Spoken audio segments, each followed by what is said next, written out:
And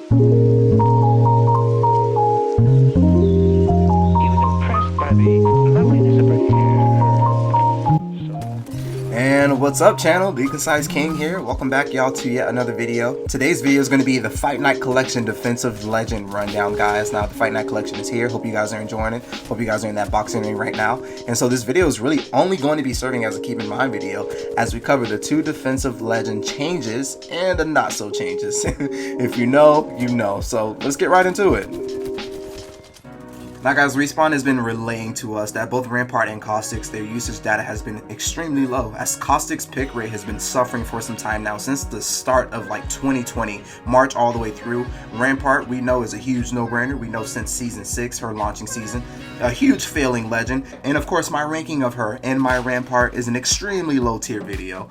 Now, Respawn and the devs, they have been set out on a mission between the rest of this season to the arrival of season 8 to continue to work on these defensive legends, making their abilities stronger and their pick rates much more higher. Yes, I am talking about you, Watson, too. And so now, fast forward to the Fight Night Collection recent launch, we are now looking at a slightly more new and improved Rampart, guys, with a amped cover reduced cooldown time. That cooldown time is now 20 seconds from 30 seconds. And I'm sure you guys are about to ask, now what the hell does that mean?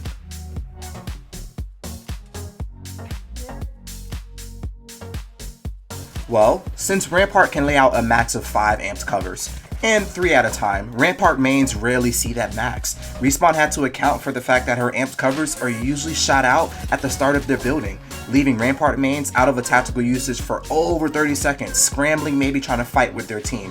Reducing the amped cover cooldown time, it actually brings a bit more ease to a strategic defensive player slash main, and one can actually start to distract themselves, engaging in a fight and feeling a bit more confident that their tactical is all ready to go when needed. Guys, keep in mind, your defensive legends are your tanks on your team. If they're fortified really well, they're really hard to infiltrate. Now, reduced cooldown time means so much for us defensive legends because so many times we find ourselves busy fortifying and defending for our team, using tacticals whenever we need, that when it comes down to having to re-heal mid-fight, we have no fortifications to defend for ourselves because of our longer cooldowns. So having shorter cooldown times actually allows defensive legends to create more opportunities for them and also their team.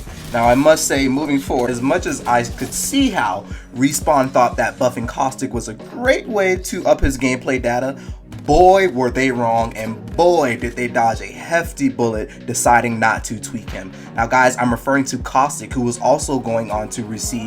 said to go on to receive a buff alongside Rampart this Fight Night Collection, but that was totally tweaked just the night before after the Apex Legends community showed their wrath and showed so much outrage at the fact that Caustic, whom a lot of players deemed to be a balanced legend already, did not and would not go for another Caustic buff. Now, Caustic was going on to receive a tactical buff of 25 seconds to 20 seconds, just like Rampart, both sitting at 20 seconds. Respawn claims to have left the buff out of this collection patch notes due to an increased surge, they say, in Caustic's data, such as his pick rate, but in an Apex Legends reality, it's safe to say that that was not the issue at all. That was not the case. This one, hey, Respawn, this one's on us. You can sit this one out.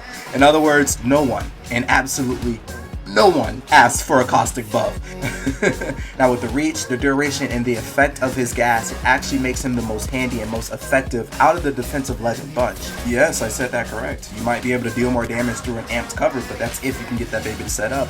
I'm also looking for an additional increase in damage when it comes to Watson and her fences. I don't think they stun and do enough damage, but that's a side note.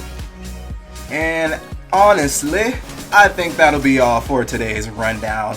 Keep in mind, guys, these new changes are made to make you adapt. They're made to make you adjust your playstyle, bringing the game just a bit more closer to you as far as ease goes. I don't know if you ever have ease when third parties are still a thing, but be mindful about defensive placements and your defensive legends. Be sure to communicate with your team. Until then, guys, if you are new to the channel, I hope you enjoyed today's video. Consider dropping a like, subscribing, and sharing. I do have an Apex Legends merch giveaway going on right now. I'm going to try to tag that video at the top. See how you can get involved, guys. I would love to play with some of you guys, especially on stream. I make Apex Legends additional content and, of course, in-depth instructional guides so that we can better understand how to wield these legends. Don't forget to enter yourself into the legit free Apex Legends merch giveaway, guys. Detail is in the video above. It's TheeConciseKing. I will see you guys in the next Apex Legends video, in the next Apex Legends live stream, and of course, in the Apex Legends arena. Peace.